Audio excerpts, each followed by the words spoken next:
ఇక Jurala gate iron రూప్ తెగిన ఘటనపై టీ న్యూస్ వరుస కథనాలు ప్రసారం చేసింది.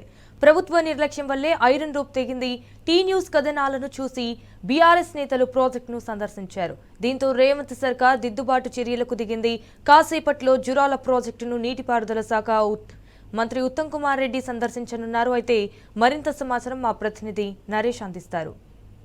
జురాల ప్రాజెక్టు గేట్ల ఐరన్ రోపులు తెగిపోయిన ఘటనపై టీ న్యూస్ వరుస కథనాలకు ప్రభుత్వం స్పందించింది. ప్రభుత్వం దిద్దుబాటు చర్యలకు దిగింది. ఇవాళ ఇరిగేషన్ మంత్రి ఉత్తమ్ కుమార్ రెడ్డి జూరాల ప్రాజెక్టును సందర్శించనున్నారు. గేట్ల ఐరన్ రోపులు తెగిపోయి గేట్ల నుంచి వాటర్ లీక్ అవుతున్నప్పటికీ కూడా ప్రాజెక్టుకు ఎటువంటి నష్టం లేదు, ప్రాజెక్టు మనుగడకు ఎటువంటి ప్రమాదం లేదంటూ అధికారులు బుకాయిస్తూ ఉన్నారు. అధికారులు ప్రజల్ని తప్పుదోవ పట్టిస్తున్నారు. అధికారుల నిర్లక్ష్యంతో ప్రాజెక్టు మరమ్మతులు పూర్తి కాకుండా ప్రాజెక్టు మరమ్మతులు వేసవికాలంలో చేయాల్సి ఉండగా వాటిని పూర్తి చేయకుండా చేసినటువంటి పనులను నామమాత్రపుగా చేయడంతో ఈ పరిస్థితి నెలకొందనేటటువంటి విమర్శలు ఉన్నాయి. ప్రస్తుతం మనం విజువల్స్లో చూస్తున్నాము. 4వ నెంబర్ గేటు వద్ద ఉన్నాం.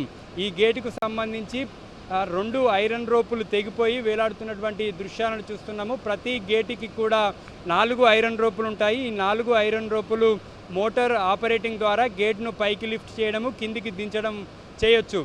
ఈ గేటుకు సంబంధించి ప్రస్తుతానికి 2 ఐరన్ రోపుల సపోర్ట్ మాత్రమే ఉంది. 2 ఐరన్ రోపులు తెగిపోయాయి. ఇలా మొత్తం 8 గేట్లకు సంబంధించి ఐరన్ రోపులు తెగిపోవడము, లూజ్ అవ్వడము జరిగింది. ఈ ప్రాజెక్టుకి మొత్తం 62 గేట్లు ఉంటాయి. 62 గేట్లలో 8 గేట్ల ఐరన్ రోపులు తెగిపోవడంతో ప్రస్తుతానికి 8 గేట్లను ఆపరేటింగ్ చేయడం అనేది అసాధ్యం. పైకి ఎత్తడం, దించడం అనేది సాధ్యం కాదు.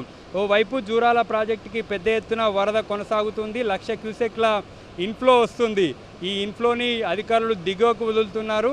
అయితే ఇప్పటికిప్పుడు ప్రాజెక్టుకు ఎక్కువ ఇన్ఫ్లో వచ్చినటువంటి సందర్భంలో ఈ ఐరన్ రోపులు తెగిపోయినటువంటి గేట్ల మీద మిగతా గేట్లు తెరిచి ఈ గేట్లు తెరవకపోతే వీటి మీద ప్రెషర్ ఎక్కువ పడేటటువంటి అవకాశం ఉంటుంది. కానీ అధికారులు మాత్రం అటువంటిది ఏం లేదు, ప్రాజెక్టుకి మనుగడకు ఇబ్బంది లేదంటూ ఇటు ప్రజల్ని తప్పుదోవ పట్టించడం కావచ్చు, ఇటు వారి తప్పును కప్పిపుచ్చుకునేటటువంటి ప్రయత్నం చేస్తూ వస్తున్నారు. ఈ ప్రాజెక్టు ఉమ్మడి పాలమూరు జిల్లా వరప్రదాయినిగా ఉంది. కృష్ణానది మీద తెలంగాణ రాష్ట్రంలో ఉన్నటువంటి మొట్టమొదటి ప్రాజెక్టు. ఉమ్మడి పాలమూరు జిల్లాలో ఉన్నటువంటి ఆన్గోయింగ్ ప్రాజెక్టులను పూర్తిగా నిర్లక్ష్యం చేస్తూ వస్తున్నటువంటి ప్రభుత్వము ఈ పాత ప్రాజెక్టుల మెయింటెనెన్స్ కూడా పూర్తిగా గాలికి వదిలేసింది. అధికారుల నిర్లక్ష్యంతో ఈ ప్రాజెక్టుల మనుగడ ప్రమాదంలో పడినటువంటి పరిస్థితి ఉంది.